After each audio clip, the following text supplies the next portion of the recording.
Good morning, students. Today we shall start the next chapter from history, and the name of the chapter is From Trade to Territory.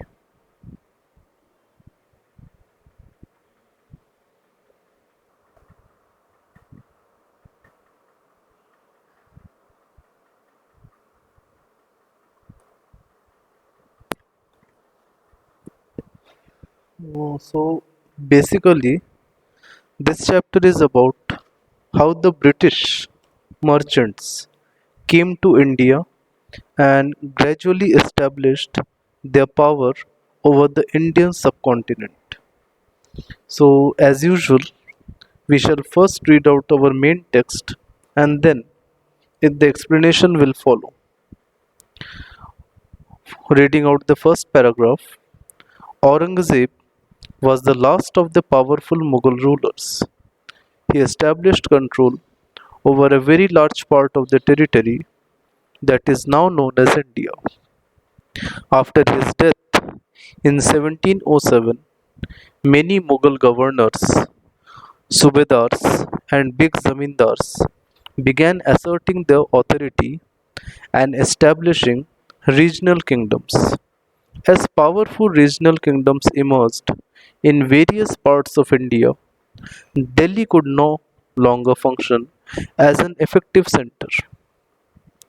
ऐसा कहा जाता है कि औरंगजेब आखिरी ताकतवर मुगल बादशाह थे। उन्होंने इंडिया के एक बड़े हिस्से पे कब्जा कर लिया था और उनकी मृत्यु जो कि 1707 में हुई, उसके बाद से उनके अधीन जितने भी मुगल गवर्नर, जिनको हम हिंदी में सूबेदार बोलते हैं, और बड़े ज़मींदार, वो अपनी ताकत दिखाने लगे और भारत में एक केंद्रीय ताकत की जगह बहुत सारे क्षेत्रीय ताकत उमड़ने लगे, बहुत सारी छोटी छोटी रियासतें उमड़ने लगी। तो इसका नतीजा ये हुआ कि दिल्ली अब एक ताकतवर सेंटर या फिर पावर का मेन जगह नहीं रह पाया। अब लोग दिल्ली की बातें कम सुनते थे और अपनी मनमर्जी के अनुसार चलते थे। Second paragraph. By the second half of the 18th century, however, a new power was emerging on the political horizon, the British. Did you know that the British originally came as a small trading company and were reluctant to acquire territories? How then did they become to be the masters of a vast empire? In this chapter, you will see how this came about. 18वीं शताब्दी के दूसरे भाग में एक नई ताकत का जन्म होने लगा और ये ताकत थे अंग्रेज।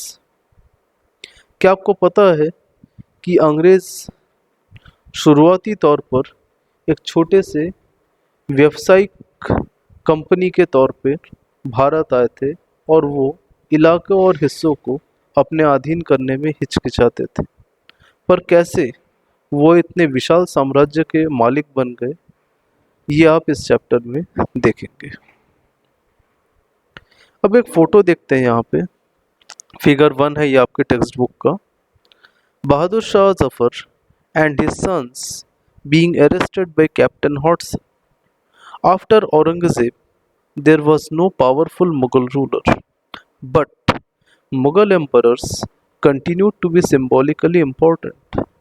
In fact, when a massive rebellion broke out in 1857, Bahadur Shah Zafar, the Mughal emperor at the time, was seen as the natural leader. Once the revolt was put down by the company, Bahadur Shah Zafar was forced to leave the kingdom and his sons were shot in cold blood. ये figure basically 1857 के revolt के बाद का है। आप लोगों को पता होगा कि 1857 की जो क्रांति थी वो पहली क्रांति थी देश की आज़ादी के लिए, देश की इंडिपेंडेंस के लिए। तो इसमें यह बताया गया है कि 1857 की क्रांति के बाद जब क्रांति को कुचल दिया गया अंग्रेज़ों के द्वारा, बहादुर शाह जफर जो कि तब दिल्ली के बादशाह थे और उनके बेटों को गिरफ्तार कर लिया गया। बहादुर शाह जफर को 1857 की क्रांति का एक स्वाभाविक नायक या लीडर कहा जा सकता था, बट उनके नेतृत्व में उतनी क्षमता अब नहीं रह गई थी कि वो एक क्रांति को, इतनी बड़ी क्रांति को चला पाए। तो इसका नतीजा ये हुआ कि क्रांति कुचल दी गई और बहादुर शाह जफर और उनके बेटों को गिरफ्तार कर लिया गया। इसके बाद बहादुर शाह जफर को उनके उम्र के कारण रंगून भेज दिया गया और उनके जितने भी बेटे थे सबको एकदम ठंडे खून में कत्ल कर दिया गया। मतलब ये सोचा भी नहीं गया कि क्या उनको हम सजा दें या उनको किसी और जगह पे लाके रखें। सिर्फ एकदम बिना कुछ सोचे समझे उनके बेटों का कत्ल कर दिया गया। नेक्स्ट स्लाइड है, east India company comes east. In 1600, the East India Company acquired a charter from the rule of England, Queen Elizabeth I, granting it the sole right to trade with the East. This meant that no other trading group in England could compete with the East India Company.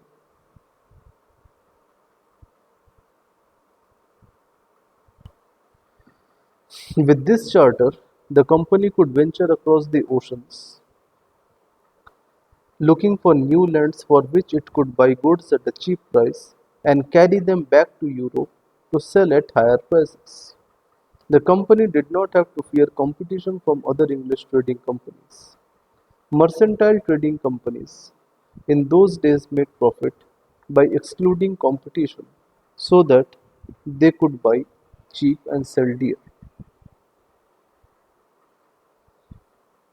सन 1600 के around east India company, जो कि एक व्यापारियों का समूह था, उसने charter acquire किया ruler of England queen Elizabeth one से। अब इस पैराग्राफ को समझने से पहले हमको ये समझना जरूरी है कि चार्टर क्या है। तो चार्टर का मीनिंग होता है किसी कंपनी को लिखित में अधिकार देना या कोई डॉक्यूमेंट देना। मतलब सीधी सिंपल भाषा में एक रिटन स्टेटमेंट, और उस स्टेटमेंट में ये लिखा होता है कि इस फलाना कंपनी के अलावा इस क्षेत्र में या इस इलाके में दूसरी कोई भी कंपनी अपना बिजनेस या व्यापार नहीं चला सकती।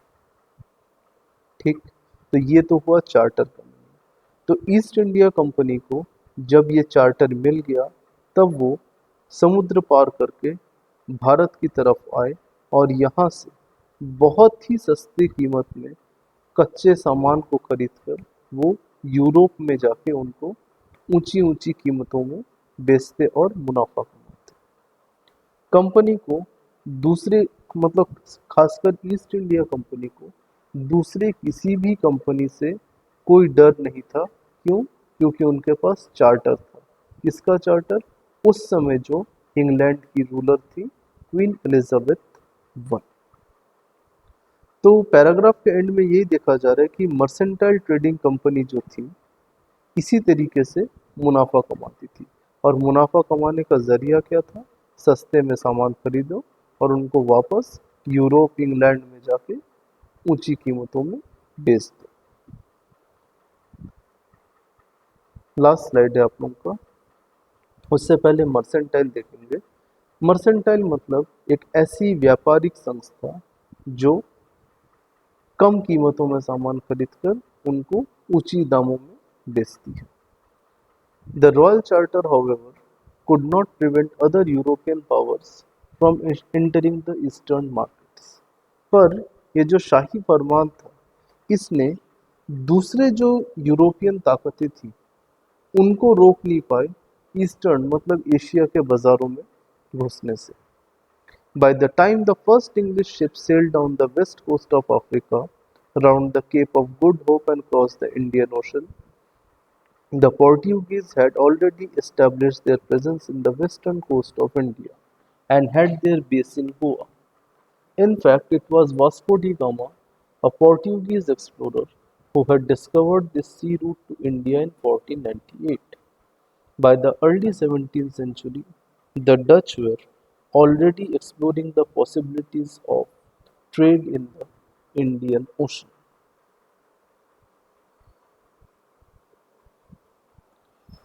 तो इसके लिए थोड़ा सा पीछे जाते हैं और ये मैप का रूट देखते हैं। तो देखो जहाँ पे माउस का पॉइंटर, ये है ब्रिटिश, अंग्रेजों की रहने वाली जगह। और अंग्रेज लोग यहाँ से पहले अफ्रीका में आते, यहाँ पे वो लंगर डालते और अपने सामानों का रसद का स्टॉक करते। फिर इन लोग क्या करते हैं, वापस यहाँ से इंडिया आते और इस रूट को क्या बोला जाता है, Cape of Good Hope route. मतलब इन लोगों को इतना सफ़र तय करके इंडिया पहुँचने में आता था। ठीक है, इंग्लैंड से पहले केप ऑफ गुड होप आए और केप ऑफ गुड होप से मद्रास, कलकत्ता जैसे बंदरगाहों में ये अपना सामान उतारते थे।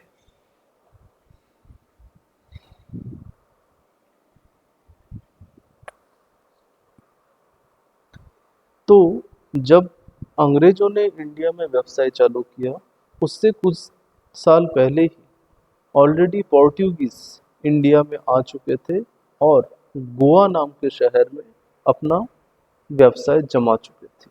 इसके साथ साथ में जो डच पीपल थे वो भी इंडिया पहुंचने के लिए रास्ते या फिर रूट्स को खंगाल रहे थे। जल्दी ही फ्रांस के जो व्यवसायी थे वो भी इस दृश्य में आ गए। अब सेकंड पैराग्राफ देखते हैं। The problem was that all the companies were interested in buying the same things. दिक्कत ये थी कि सारी कंपनियां एक ही चीज खरीदना चाहती थी। The fine qualities of cotton and silk produced in India had big market in Europe. India के जो सूती थे और जो रेशम थे वो बहुत हायर क्वालिटी के थे और इनकी यूरोप में बहुत ज़्यादा डिमांड थी। इसके साथ साथ pepper, cloves, cardamom, cinnamon had to very in great demand. इसके अलावा काली मिर्च, लौंग, दालचीनी, ये सब की भी डिमांड यूरोप में बहुत ज़्यादा थी। Competition amongst the European companies inevitably pushed up the prices at which these goods could be purchased, and this reduced the profits could be earned. अब शुरुआती दौर में क्या हुआ कि सभी एक ही चीज खरीदना चाहते थे बोल के भारत के जो व्यवसायी थे वो इनको ऊंची कीमतों में बेच सकते थे और अंग्रेजों का मुनाफा थोड़ा कम होते जा रहा था। The only way the trading companies could flourish was by eliminating rival competitors. सिर्फ एक ही तरीका था जिससे ये व्यवसायिक कंपनियां टिक सकती थी बाजार में और मुनाफा कमा सकती थी, वो था अपने प्रतिद्वंदियों को कंप्लीटली हटा देना। The urge to secure markets therefore led to fierce battle between the trading companies. और ये जो इच्छा थी बाजार पे अपना हक जमाने की, बाजार पे कैप्चर करने की, बाजार पे कब्जा कर लेने की, इसका नतीजा ये हुआ कि कई भयानक लड़ाइयाँ लड़ी गई इन यूरोपियन पावर्स के बीच में। Through the 17th and 18th centuries, they regularly sank each other's ships, blockaded routes, and prevented rival ships from moving with supplies. 17वीं और 18वीं शताब्दी में ये जो यूरोपियन पावर्स थी, मतलब अंग्रेज, फ्रांसीसी लोग, पुर्तगाली लोग और डच लोग, इन लोग एक दूसरे के जहाज़ों को डुबो देते, एक दूसरे के जो सामान लाने जाने के रूट्स से रास्ते थे इनमें अड़चने खड़ा कर देते, ब्लॉक कर देते रूट्स को, और जो प्रतिद्वंदी या जो दुश्मन कंपनी थी उनके जहाज़ों को बंदरगाहों में पहुंचने से भी रोक देते थे। तो students, this is the first part of your chapter 2 from your class 8 history textbook from Trade to Territory. If you have any doubts, feel free to contact me in WhatsApp or in Google Classroom. Thank you.